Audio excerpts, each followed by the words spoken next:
it's not moving. There we go. Hey, y'all. Back again. So, we worked on our juliennes. I can show you right now. This was on the last tape that I did. I was showing you how to use your knife and creating some juliennes and things of that nature. And here we have the juliennes already. So I don't want to waste it. I got some more juliennes over there and another tray that I have as a mise en place. And so what I decided to do is maybe I'll make a quick hummus. We've all made hummus. It's always fun to make hummus. Maybe I'll even, hey Molly, maybe I'll even drop a little bit of cayenne pepper. Is there any cayenne pepper back there? I like cayenne pepper. So let's talk about your onion first of all, right? If you don't recall how to do your onion, how to make some dices, because I need some dices for my pita pizzas. That's what I'm gonna make. Whenever I have food in the refrigerator and people hungry, I get out bread or pita bread or whatever I have that's flat, and I make pizzas out of it. So here, when you're doing your cutting 101, you always take the root off first, right? The root comes off. That's not a very good cut. Let me do a better one. There you go. So get your root off first, and then take the top part off right here, and then you want to peel it. I'm going to throw this over here. Thank you. Smoked paprika too. Oh, nice. Pretty good. Yes. So if you're using a paring knife to peel with, you can use the paring knife to peel with. You've seen that on instructional videos, so you don't waste anything.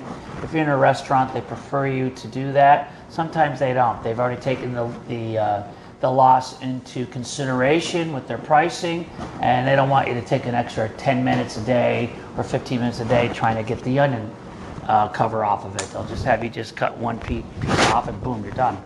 So once you have this done, let it sit on its root straight up, because you can't really do anything unless it's sitting on its root, just like that, which I cut. And then you're going to cut it in half, like I did right there. So you're cutting it in half. Now you have two halves that, if you sit them flat down, you've done it right. See how they're flat? Right there, cut in half, one onion. Now what you're going to do is look for the root. Here's the root. You can almost look through the bottom where the root is. And so that root's going to hold this together for me. I'm going to go the opposite way. A lot of people will chop this way and then go in this way, with the knife. But I just prefer that we use the more safer way for you at home, I guess I would put it. So this is a little bit more safe, where actually I'm going to ask you to take it, and I'm using again my hands as the claw here, okay? And I'm going to take it and I'm going to hold it down, and I'm actually going to cut. I'm putting myself into position. I'm actually going to cut through it this way first. I prefer it that way because sometimes you don't have the correct items at home for this board not to slip, or the knife to slip, or something to slip. So then I'm going to come across this way, right to the edge right to this edge right here where the root is. Not all the way through, just enough to get to that edge so I can make my cuts. And then all you're doing is, again, the claw, right? You're taking the claw, which everybody should know what it is, and wherever you put your knuckles is going to determine how wide you want this. I don't want these very wide. I want a small dice, which is basically a Bernice, and then for the French terms, and I don't want that many. I'm just going to use this much more later. I can save this for anything, a burger, for a salad, or don't just throw it away. The onions last a long time. Put it back in a baggie or whatever you consider safe or sustainable. Maybe it's a container, and save it for the next gig that you're doing. So I'm going to put it right here so it can be saved, because I don't need that many for what I have in mind. And this is going to be part of my mise en place for one of the ideas I have for extra food. I can't get that to come apart, so I'm just going to use the whole dang thing. There you go. There you go. Go in there. And that's part of that mise en place there. All right. So just a little quick update on how to make sure you use your onions, okay? And how to cut. That's onion chopping 101. So I decided to make a hummus because I could do black bean hummus, I could do, you know, a white bean hummus, I could do our garbanzo bean hummus. Whatever you have in your pantry, this will work, okay? So why waste it? If you have a can of beans left there that you think you can make into like a dip, this is great because that's what I'm going to do so I don't waste my carrots and everything I've cut for you all, okay? Because Molly and I, we're here all day and we're going to be hungry, so, you know, why waste the food? So here I have just a can of garbanzos. I'm just going to throw it in there. You've seen this done, right? I'm just going to add that right in. And then I have some tahini. I love to have that nutty flavor in there. So traditionally, from the Middle East, you would find tahini. If you don't have it, add a little peanut butter to it, or whatever kind of butter you have handy as far as a nut's concerned. Maybe you have almond butter, I think it's called. But anyhow, whatever you could do to create a little bit of that nutty background. I like the sesame seed because they roast these first before they make it into a butter. So anyway, so I'm going to put some in there. A lot of people will put as much as into a can, a quarter cup, you know. It's really up to your flavor. Take it easy with the peanut butter. You know, if it doesn't taste enough for you, if you want more, you could keep blending, man. Just add it in there and keep blending. Don't worry about it. This is a savory dish. It's not baking, so you have a little bit of leeway in anything you do when it comes to a savory dish. As long as you're tasting it as you go along. It's all about tasting it as you go along. Just a little bit more. I like a lot of sesame. Some people do, some people don't. Here you could put some garlic, but I couldn't find any garlic around. But I like putting a little garlic.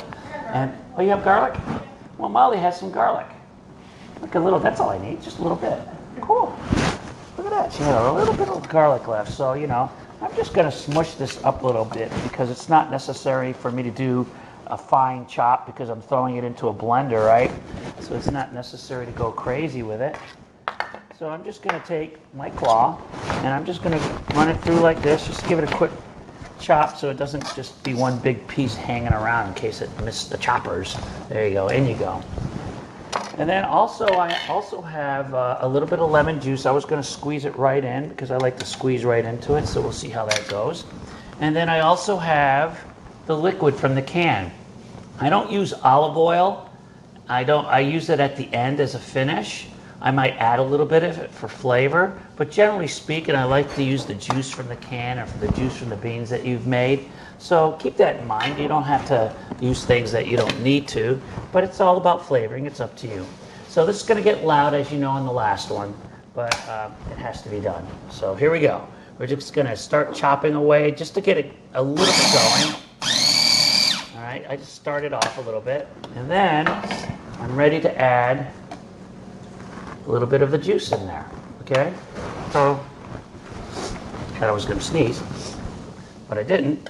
So I'm going to just let that run a little bit and see what kind of texture I get. Then it's up to you on the texture. You know, you can keep going until you don't have to, or you know, or until you get so smooth that you love it that way, or maybe you want a little chunkiness in it, you know, a little texture, as they say. I like mine to be a little bit wet, so I'm going to add a little bit more. I'm also going to add some lemon juice to this, all right, because I like a lot of lemon. And you can squeeze the lemon separate, and a pinch of salt. And I'll do the salt in a little while. I'll do it to taste, but it will need salt. Here we go again. See how fluid it's starting to become?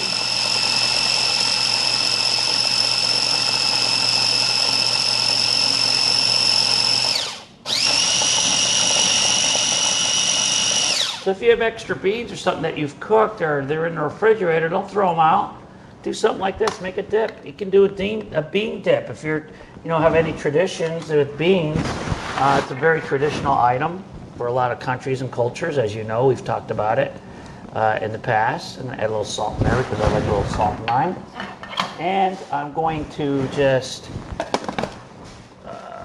blend it a little bit longer, then I'm gonna taste it.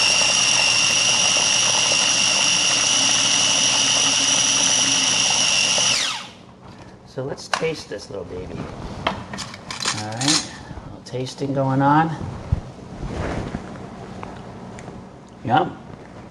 Needs, let's see, I think it needs a little more lemon. Make sure you get rid of your tasting spoon. Don't just keep tasting with the same spoon, you know.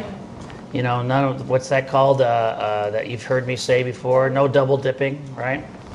I like mine to be a little bit more smoother, and I'm gonna add a pinch of olive oil just to give it a little bit more creaminess, okay? I just feel like it needs a little more creaminess, and that's what we'll do. All right, let's see. I think it needs salt too. Now I think about it, it's still, the taste is still in my mouth. I think it needs a little more salt. A little more salt.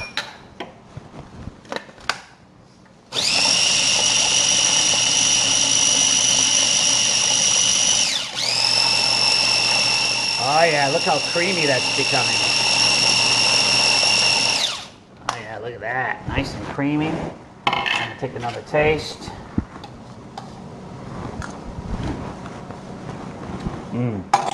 Perfect. Perfecto. I like it.